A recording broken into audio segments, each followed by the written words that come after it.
बोलत आहोत राज्य सरकारी कर्मचारी संघटनेचे सरचिटणीस विश्वास काटकर साहेब यांच्यासोबत सरकारने काय काय आश्वासने दिली आणि त्यामुळे आपण संप मागे घेण्याचं ठरवलेलं आहे. बघा, आमच्या संपाच्या संदर्भात आम्ही 18 मागण्यांचे सनद ही त्या ठिकाणी दिलेली होती. आमचा वाईट अनुभव असा आहे की गेले युती शासन 15 महिने कारभार करते.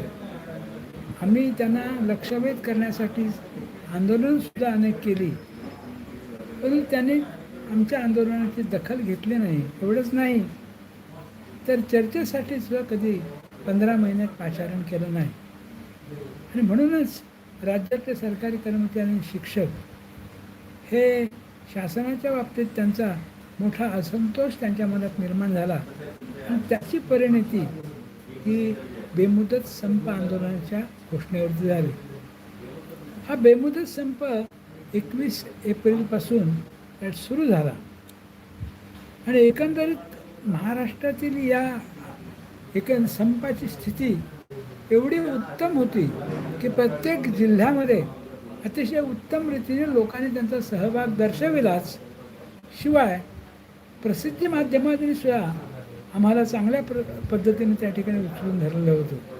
आणि त्यामुळे या आंदोलनाची फार मोठी व्यापकता किती आहे ती मात्र शासनाकडे हस्ते त्या ठिकाणी पोहोचली.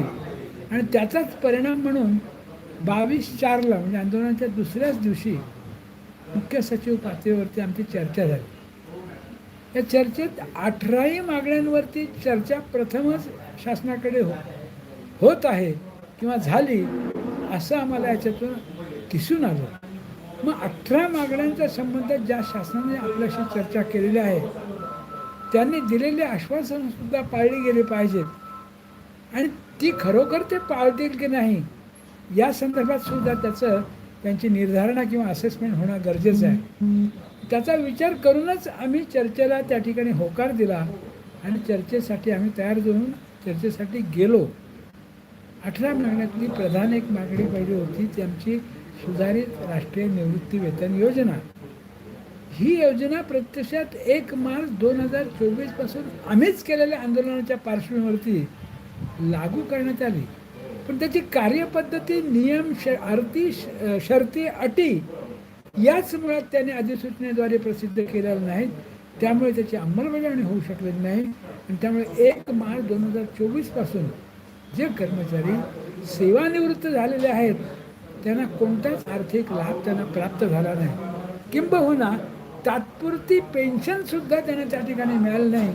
अशा पद्धतीने त्यांच्यावरती मोठी आर्थिक कुचंबणा त्यांची निर्माण झाली. त्याचबरोबर आम्हाला 15 महिने ते लोक चर्चेला बोलवत नाहीत किंवा संधी देत नाहीत हा अनुभव होता.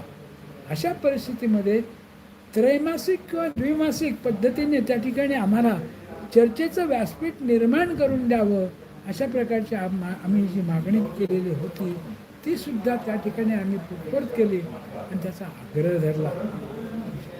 तुमची रिक्त पदे भरा, कॅशलेस विमा योजना, त्याचबरोबर शिक्षकांच्या बाबतीमध्ये 10-20-30 या सेवांतर्गत आश्वासित प्रगती योजनेबाबत, त्याचबरोबर चतुर्थ श्रेणी कर्मचाऱ्यांची भरती नियम, त्याचबरोबर त्यांच्या 81चे GRची पुनर्स्थापना करण्यासंबंधात अशा इतर सगळ्या धोरण महत्त्वाच्या 18 मागण्यांसंबंधामध्ये त्या ठिकाणी आम्ही त्या ठिकाणी चर्चा केली.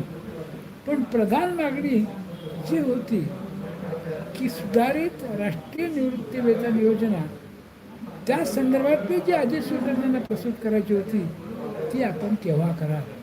आम्हाला लिखित स्वरूपात इतिवृत्त प्राप्त झालेलं आहे की ही सगळी आम्ही अधिसूचना येत्या 15 दिवसात आम्ही प्रस्तुत करू. त्याचबरोबर त्रैमासिक एकदा तुम्हाला चर्चेचे सत्र त्या ठिकाणी प्राप्त होईल ते आम्ही तुम्हाला देऊ असंही त्यांनी त्या ठिकाणी मागणी केलेलं आहे. बाकीच्या चतुर्थ श्रेणी वगैरे यांच्या कर्मचाऱ्यांच्या मागण्यांसंबंधामध्ये अतिशय सकारात्मक असं त्या ठिकाणी धोरण शासनाने किंवा त्या चर्चेमध्ये व्यक्त झालेलं आहे. त्यामुळे एकूणच या आंदोलनाच्या स्थितीचा आंदोलना संदर्भातला जर विचार केला तर शासनाने बऱ्याच 15 महिन्यानंतर जे सकारात्मक धोरण स्वीकारलेलं आहे त्याचा आम्ही जाणीवपूर्वक विचार केला आणि ठरवलं की आता काही अवधी मागण्यांच्या पूर्ततेसाठीच देणं हे क्रमप्राप्त आहे. कारण बऱ्याचशा मागण्या या प्रक्रियेवरती अवलंबून आहेत.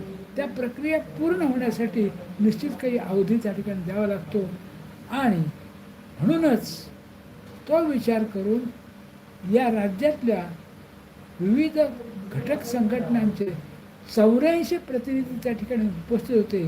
त्या ठिकाणी आभासी स्वरूपाची बैठक संपन्न झाली आणि या बैठकीमध्ये सर्व साधक बाधक चर्चा करून ही चालू असलेली बेमुदत संपाची शृंखला खंडित करावी अशा प्रकारचा त्या ठिकाणी एकंदर व्ह्यू दिसला, बहुमत दिसलं आणि म्हणूनच उद्या 25 एप्रिल 2026 पासून हा बेमुदत संप संस्थगित करण्याचा निर्णय निमंत्रकाने घोषित केला.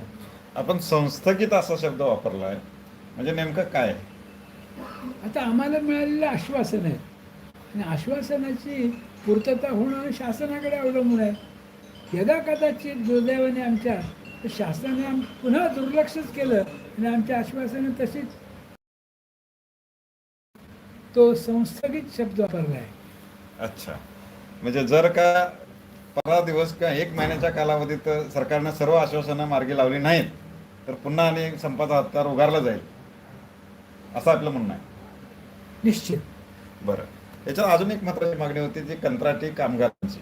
या संदर्भात काय त्या संबंधात शासनाने सांगितलं की आम्ही नोंद घेतली आहे आणि या संबंधामधली कार्यवाही कशी करावी याचा विचार केला जाईल. म्हणजे तत्वता मान्य केली म्हणायचं की नुसतंच आश्वासन आहे? तत्वता मान्य केली. म्हणजे यापुढे कंत्राटीकरण नियमितपणे होऊन जाईल आणि नियमीकरण होऊन जाईल. सगळ्या कंत्राटी कामगारांना रेग्युलर रुजू होता येईल. होय. आणि त्यांना पेन्शनचा लाभही मिळेल. हो, अर्थात. अच्छा, ते नियमित झाले तर पेन्शन मिळणार असतं. बरं, शिक्षक आणि शिक्षकेतर कर्मचाऱ्यांचा जो मेन प्रश्न होता तो मार्गी लागला असं म्हणताय? 10-20-30च्या सेवांतर्गत प्रगती योजनेच्या बाबतीत टप्प्याटप्प्याने आम्ही विचार करू असं शासनाने त्या ठिकाणी स्पष्ट केलेलं आहे. वास्तविक त्यानं 10-20-30 अद्याप 7वा वेतन आयोग निघून गेला, 8वा आला तरी त्यांची मागणी ती मान्य झालेली नव्हती. पण कालच्या मीटिंगमध्ये टप्प्याटप्प्याने हा विचार करू असं त्या ठिकाणी सकारात्मक उत्तर मिळालेलं आहे. हे किती लोकांसाठी फायदेशीर ठरणार हा निर्णय? हा निर्णय म्हणजे शिक्षकांच्या बाबतीमध्ये विचार केला तर एकूण शिक्षक 9 लाख आहेत. त्यातले 4-1 लाखांना तरी हा फायदा होईल. ड्रायव्हर आणि शिपाई ह्या पदांच्या भरती संदर्भातली महत्त्वाची एक मागणी होती आपल्याकडे. त्या संदर्भात शासनाने काय म्हणणं? ती अशी मागणी होती की त्यांनी रिक्रुटमेंटच बंद केली होती, भरतीच बंद केली होती. आम्ही तर आमचं म्हणणं की बाबा पूर्ण 100% भरती बंद करणं हे काही व्यावहारिक असं धोरण नाही आहे. त्याच्यात तुम्ही बदल करा, काही प्रमाणात तुम्ही सुरू करणं आवश्यक आहे, ती बाब त्यांनी मागणी. एक चर्चासत्राचं जे आपण मागणी महत्त्वाची केली होती त्या चर्चासत्राची मागणी सरकारनं मान्य केलेली आहे. तर त्याचा काय नेमका परिणाम पुढच्या प्रक्रियेवर होईल? त्याचा प्रक्रियेवरती परिणाम फार चांगला होईल. कारण आता 15 महिने आम्हाला चर्चेची संधीच दिली नाही, म्हणजे 15 महिने वाया गेले. आता त्रैमासिक जर बैठक झाली तर ॲटलिस्ट त्रैमासिक बैठकीची शाश्वती असेल तर मग प्रलंबित मागण्यांसंबंधामध्ये मग शिक्षकांच्या असतील, आरोग्य विभागाचे असतील, निमशासकीय असतील, यांच्या जरी त्या सत्रामध्ये 4-4, 5-5 मागण्या आणल्या तर 2-4 मागण्यांवरती निर्णय होऊ शकतो आणि त्यांना दिलासा त्यांच्या सेवांतर्गत मागण्यांबाबत होऊ शकतो. हे जे चर्चासत्र आहे हे मुख्य सचिव पातळीवर होईल की मुख्यमंत्र्यांच्या पातळीवर होईल? आम्ही त्यांना मुख्यमंत्र्यांच्या पातळीवरती मागितलं होतं, पण मुख्य सचिवांच्या पातळीवरती जरी मागवलं तरी सुद्धा सचिवांची उपस्थिती संबंधी असल्याकारणानं परिणाम होतो. अच्छा, आत्ताचा जो हा संप आहे हा यशस्वी ठरला असं कितपत म्हणता येईल? नक्कीच. जे सरकार ढिम्म होतं किंवा सरकार कुठल्याच कृतीची दखल घेत नव्हती, त्यांनी दखल घेऊन चर्चा केली, ती सकारात्मक केली. नॅचरली त्या बाबतीमध्ये जो रोष आहे तो आमचा कमी झाला. अच्छा, म्हणजे राज्यातल्या 17.5 लाख कर्मचाऱ्यांचं ह्या निर्णयामुळे भलं होईल अशा अपेक्षा बाळगायला हरकत नाही. भलं होईल अशी अपेक्षा आहे, म्हणूनच त्या ठिकाणी आमचं चालू आहे. धन्यवाद साहेब.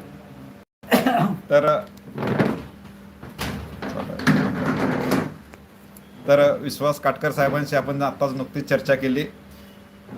महत्त्वाच्या 18 मागण्याच्या सर्व मागण्या सरकारनं तत्वतः मान्य केलेल्या आहेत. खास करून पेन्शनची प्रमुख मागणी मार्गी लागलेली आहे. येत्या 15 दिवसात तिची नोटिफिकेशन निघणार आहे. मुख्य सचिवांनी त्याची खात्री दिलेली आहे. त्यामुळं हा संप स्थगित केल्याचं काटकर साहेबांनी सांगितलंय. माझं चॅनल आपण पाहत राहा, लाईक करा आणि यापुढील अपडेट आम्ही नेहमीच आपल्याला कळवत राहू. धन्यवाद.